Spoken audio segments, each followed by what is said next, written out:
မင်္ဂလာပါ EV's Kitchen ကနေပြန်နေကြဆိုပါရစေ။မအီတို့မတွေ့ရတာနည်းနည်းကြာသွားပြီနော်။ဒီဗီဒီယိုမှာမအီကမုတ်အသစ်ကလေးတစ်မျိုးကိုလုပ်ပြပေးမယ်။ဒီမှာပြင်ထားတဲ့ပစ္စည်းတွေကိုကြည့်ပြီးတော့ဘာလေးလဲဆိုတာတော့ခံမှန်းနိုင်ကြမှာပေါ့နော်။အဲ့ဒါကတော့အခုခေတ် online မှာခေတ်စားလာတဲ့ 1000 layer bread ဆိုတာလေအလွှာလေးတွေအများကြီးပါတဲ့ပေါင်မုံအဲ့ဒါလေးကိုလုပ်ပြပေးသွားမယ်နော်။အဲ့ဒီပေါင်မုံကဆိုလို့ရှိရင် Danish loaf ကိုအခြေခံတယ်အမှန်မှာတော့ Danish bread တွေကဘာမှတော့အထူးအဆန်းတော့မဟုတ်ဘူးဒါပေမဲ့သူ့ရဲ့တင်ဆက်ပုံလေးတွေပေါ်မူတည်ပြီးတော့အခုခေတ်ကနည်းနည်း trend ပြန်ဖြစ်လာတယ်ပေါ့နော်။အဲ့တော့ဒီဗီဒီယိုမှာဘယ်လိုလုပ်ရလဲဆိုတာကိုမအီကအစဉ်စဉ်ပြောပြပေးသွားမယ်နော်။အခုစပြီးတော့ဘိုးတစ်ခုထဲမှာဒါကပေါင်မုံကြုံပေါ့နော်အဲ့ဒါ210 gram ကိုထည့်မယ်ပြီးရင်နောက်တစ်ခုကဒါ plain flour all purpose flour ပေါ့နော်သူက60 gram နို့မုံက10 gram ဒါလေးကိုရောမှွေပေးလိုက်နော်ပြီးရင်ဒါကတကြားက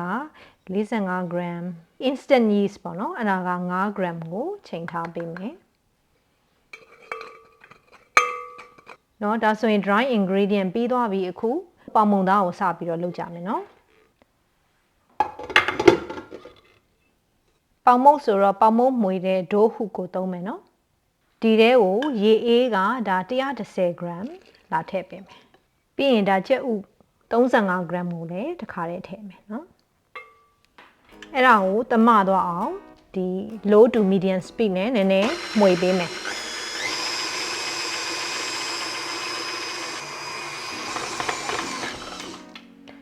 ဒီလိုဂျုံလုံးဖြစ်သွားပြီဆိုရင် unsalted butter ကိုလာပြီးထည့်ပေးမယ်နော်ဒါစားမပါတဲ့ထောပတ်30 gram ကိုသုံးမယ်ပြီးရင်စားကလက်ဖက်ရည်စွန်း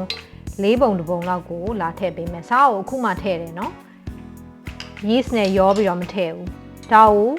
နည်းနည်းလေးstretch လုပ်လို့ရတယ် window pane အနေထားအထိဆက်ပြီးတော့မှွေပေးရမယ်နော်နောက်ထပ်ဆက်ရဲ့အရှိန်ကိုလိုက်ပြီးတော့မိနစ်20ကနေ25မိနစ်ဒါမှမဟုတ်လဲတချို့ဆက်တွေကတော့မြန်မြန်ရတာလည်းရှိနိုင်တယ်ပေါ့နော်အဲ့တော့နောက်ဆုံးအနေထားကိုကြည့်ပေးကြမယ်နော်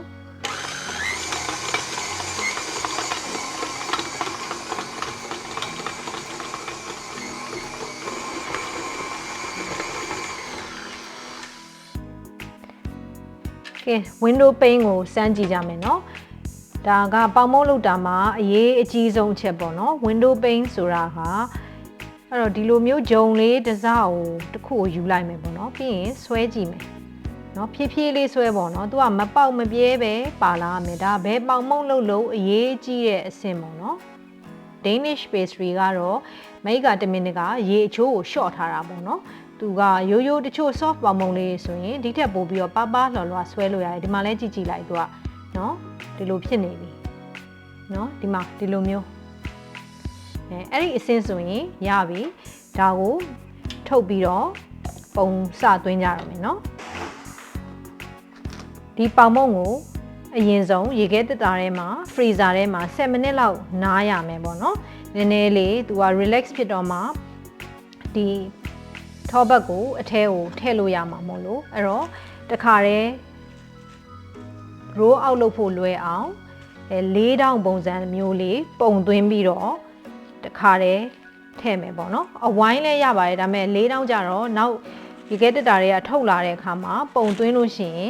ရင်နည်းနည်းလေးပိုလွယ်တာပေါ့နော်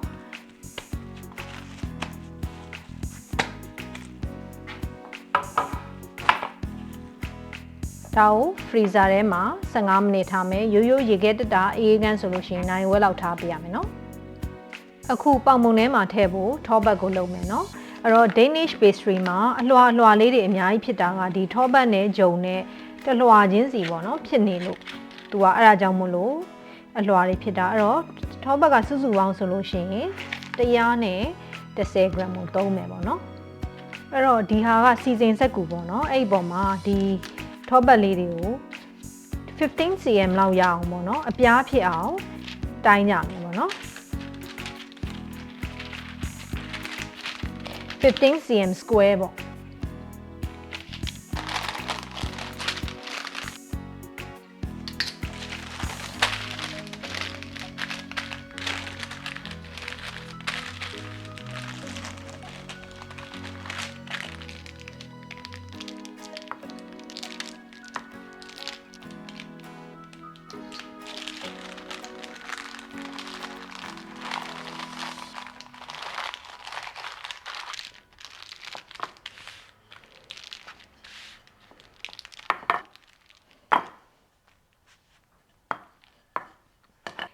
ကဲဒါကတော့ butter sheet ရသွားပြီဒါကိုရေခဲတက်တာထဲမှာနည်းနည်းလေးပြန်ပြီးတော့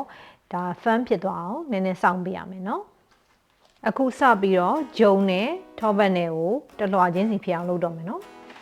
ဒါကခုနကရေခဲတက်တာထဲမှာထည့်ထားတာနော်အဲ့ဒီဂျုံကိုယူမယ်ထောပတ်လုံးမဲ့ထောပတ်ရဲ့ဒီအနံပေါ့နော်ဒါ15 cm ဆိုတော့ဘယ်လိုပဲလုပ်လို့သူကဒီထက်နည်းနည်းလေးကြည့်အောင်15ဆိုရင်ဒါ16ခွဲလောက်ဆိုရင်တော့ပဲဒီမှာဆိုလို့ရှိရင်ထောပတ်ရဲ့2ဆလောက်ဖြစ်အောင်လုပ်မယ်ဆိုတော့30 cm ပတ်ဝန်းကျင်လောက်ဖြစ်အောင်ဒါနည်းနည်းလှိမ့်ပေးရမယ်ပေါ့နော်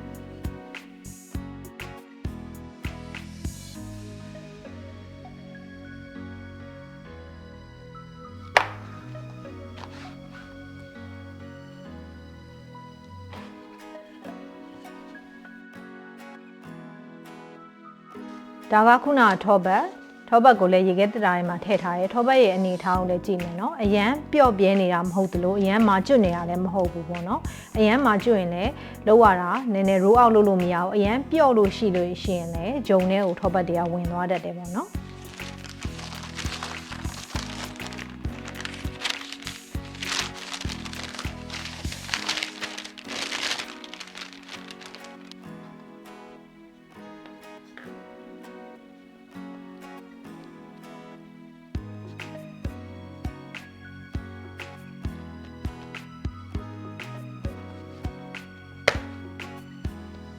ကဲဒီလိုမျိုးစီးလုပ်ပေးမယ်အဲ့လိုစီးလုပ်ပေးသွားပြီဆိုလို့ရှိရင်ရေခဲတက်တာထဲမှာအေးကန်းထဲမှာနာရီဝက်သွားပြီးတော့တင်ပေးမယ်နော်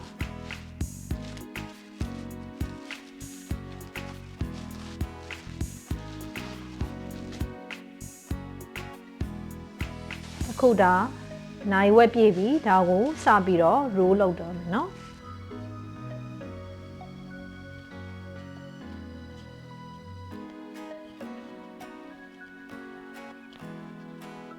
အဲ့တော့ roll လုပ်တဲ့အခါမှာခုနကဒါ seal လုပ်ထားတဲ့မျက်နှာပြင်ကအပေါ်ဘက်မှာเนาะ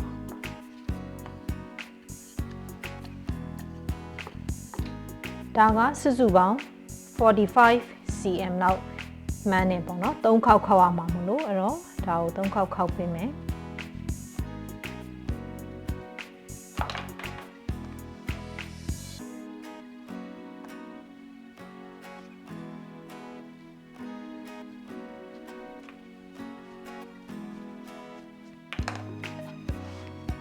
နော်ဒါဆိုရင်ပထမတစ်ခါခောက်ပြီးပြီဒီအတိုင်းပဲဒုတိယတစ်ခါကိုဆက်ခောက်သွားမယ်ပေါ့နော်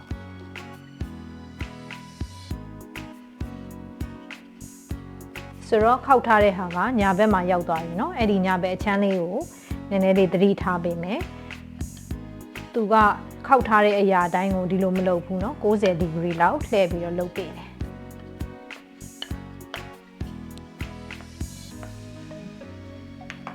ဒါလည်း45 cm ဆိုတော့3ခေါက်ကလေးဒီလိုမျိုးမှန်းပြီးတော့ခောက်ပေးမယ်ပေါ့နော်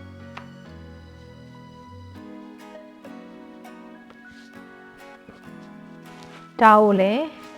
နောက်တစ်ခါရေခဲတက်တာထဲမှာနာရီဝက်သွားပြီးတော့သိမ်းပေးမယ်ဒီတစ်ခါသိမ်းပေးပြီးရင်တော့ final ပုံသွင်းလို့ရပြီเนาะဒါကနောက်ဆုံးပိတ်ပုံသွင်းမှုအချိန်ရောက်ပြီပေါ့နော်အဲ့တော့ဒါကို4000လေးဖြစ်အောင်နည်းနည်းလေးလှိမ့်ပေးမယ်ပေါ့နော်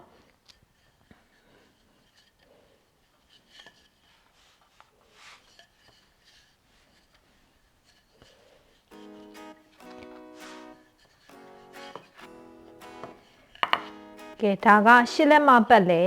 4000ရအောင်လှိမ့်လိုက်မယ်နော်ဒါကမုတ်ဖုတ်မဲ့ဘန်းလေးတွေ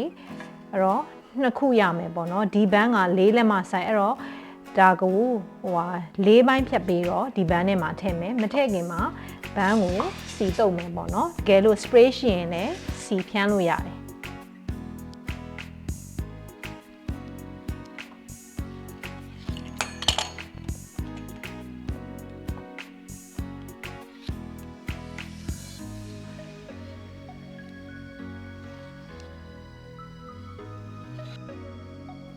ဒီမှာနော်အခုကလေးကစပြီးတော့အလွှာလေးတွေမြင်နေရပြီနော်အဲ့ဒါကိုဘန်းထဲကိုထည့်ပေးမယ်တပန်းမှာ2ခုစီထပ်ပြီးတော့ထည့်မယ်နော်အဲ့တော့ဒီဘက်အလွှာမှာနည်းနည်းကတ်အောင်လို့ ရေဆွတ်လိုက်မယ်ပေါ့နော်ရေလေးနဲ့နည်းနည်းလေး brush လုပ်ပေးလိုက်တာပဲတစ်ဖက်ဆိုရင်ရပြီနော်ဒါနည်းနည်းကတ်အောင်လို့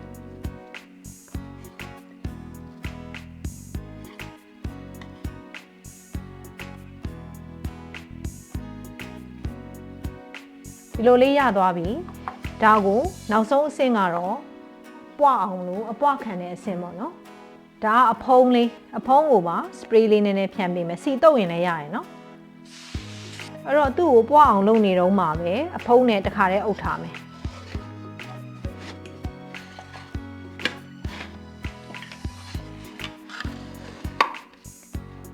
နော်ဒါလေးကိုပွလာအောင်ဒီမုံသားတွေကဘန်းရဲ့80%လောက်ရအောင်ထိစောင့်ပေးကြမယ်နော်ကဲအခုမုံကလည်းပွလာပြီနော်ဒီထဲကိုတစ်ချက်ကြည့်ကြမယ်ဟောဒီမှာတွေ့လားသူက80ကနေ 80% လောက်ထိပွားပြီပေါ့နော်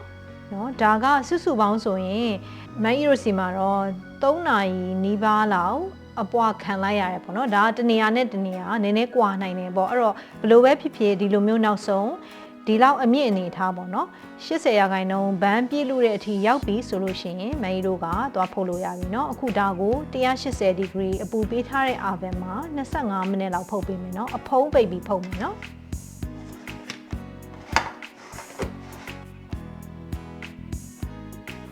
ကဲ25မိနစ်ပြည့်ပြီမုံထွက်ပြီเนาะ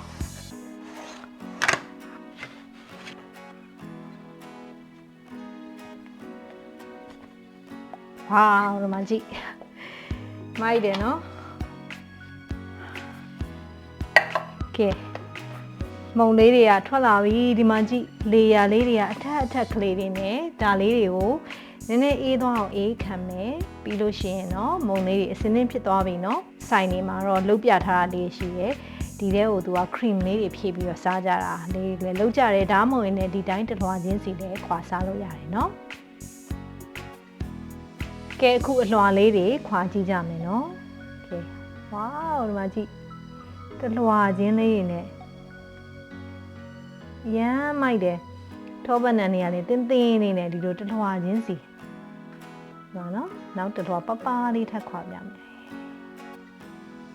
ဒါမျိုးလေးရမ်းမိုက်တယ်နော်